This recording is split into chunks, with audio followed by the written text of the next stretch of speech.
This book is called The Monster Under the Shed with Thomas the Train. And it is by W. Audrey and illustrated by Richard Courtney.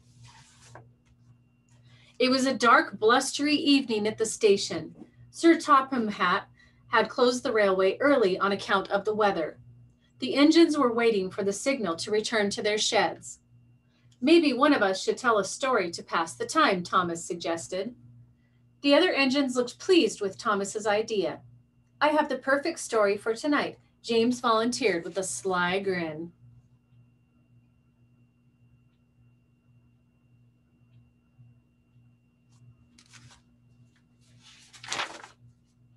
A long time ago, James began, there was a brave blue engine who was always eager to help.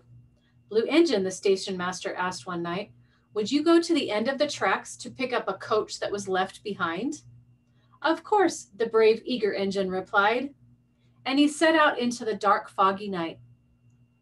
But by the time the little blue engine reached the end of the tracks, the fog was so thick he could hardly see anything. I'll just have to wait until morning, said the engine to himself, and he settled into an old shed for the night. Late that night, the little blue engine awoke to a noise coming from below the shed. Creak! He opened his eyes and saw long fingers reaching for him through the floorboards. There was a monster under the shed. Terrified, the little blue engine raced out of the shed with the horrible engine-eating monster chasing him through the fog.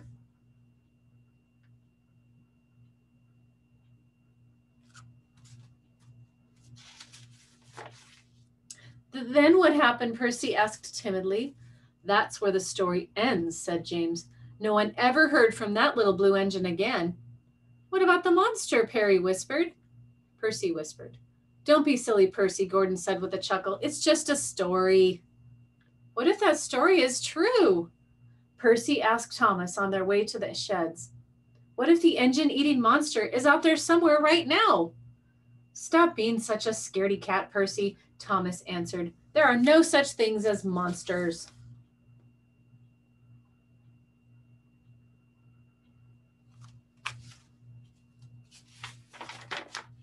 Later that night, after they had settled in for bed, the engines were startled by a terrible racket coming from Percy's shed.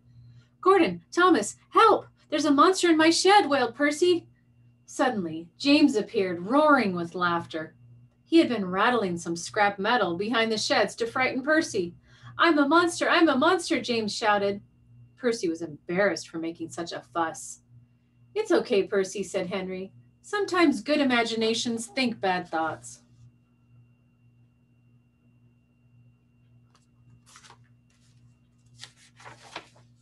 Later that night, Thomas woke with a fright. He heard a strange noise. Scratch, scratch. Stop it, James, Thomas yelled. But James was sound asleep. Scratch, scratch. If it's not James, then maybe I really do have a monster under my shed, thought Thomas. And he stayed awake all night just to be safe. Thomas was awfully tired when he met Percy at the docks the next morning. Did you hear any other strange noises in your shed last night? Thomas asked. Not after James's silly prank, Percy replied. Now Thomas felt silly himself for staying awake all night.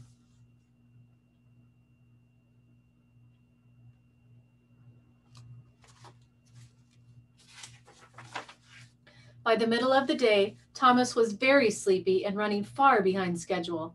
Henry pulled up beside him. You look as if you could use some special coal, said Henry. Oh, I'm just a little tired, Thomas answered. He didn't want anyone to know that he'd been too frightened to sleep. And then James sped by on the express track. What's the matter, Thomas? He called. Monsters keeping you up at night? And James disappeared down the track, laughing loudly.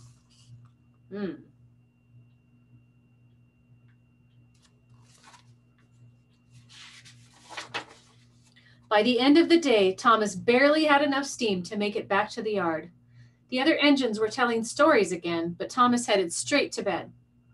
Sometime that night, Thomas woke with a fright. Scratch, scratch. The noises were back, and they were definitely coming from under the shed.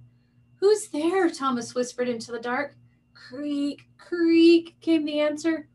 Go away, monster, get out, Thomas ordered it as he closed his eyes shut.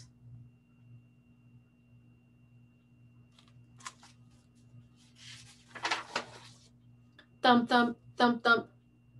The noise was getting louder and closer.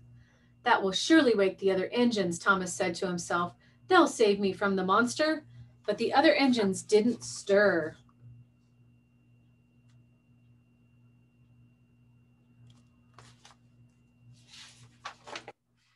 Thump, thump. It's just outside the door, Thomas yelped. There is its head. Help, Gordon, Thomas whispered. But only the monster heard him. Thump, thump, thump, thump. Then the doors of Thomas's shed began to rattle on their hinges. Bang, bang, bang, bang. It's trying to get in, thought Thomas. Then suddenly the banging stopped.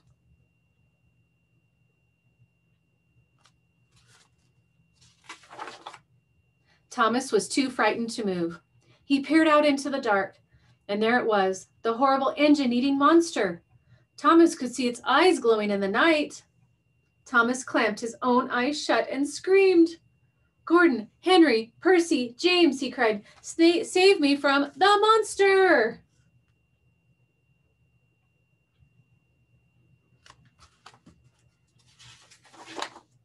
Thomas, Gordon said, laughing, open your eyes.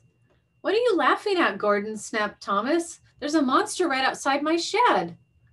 Not anymore, Gordon replied. Now the monster is inside your shed. Thomas opened one eye very slowly. A hedgehog? Thomas yelled in surprise. I was afraid of a tiny little hedgehog. Now the engines all laughed, and Thomas laughed with them.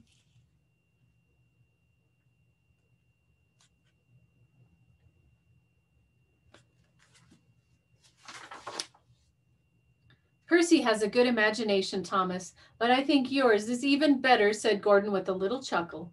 I think you're right, agreed Thomas. It's the only thing in the world that could turn a tiny hedgehog into a big, scary monster.